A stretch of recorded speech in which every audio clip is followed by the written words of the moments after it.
Mijn naam is Ali de Boer en ik ben teamleider Tagonkelijkheid bij Tresor. Mijn topstuk binnen de vrijwilligers van Tresor.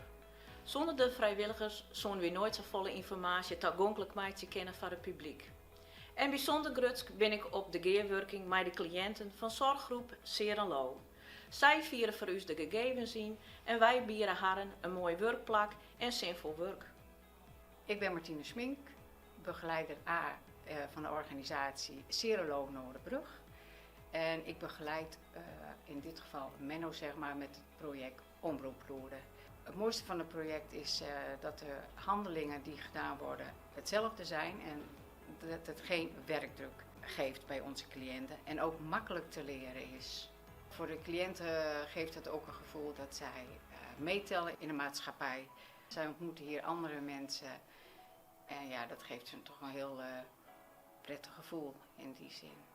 Ik ben Menno Atema en ik voer allemaal gegevens in voor project Omroeploeren.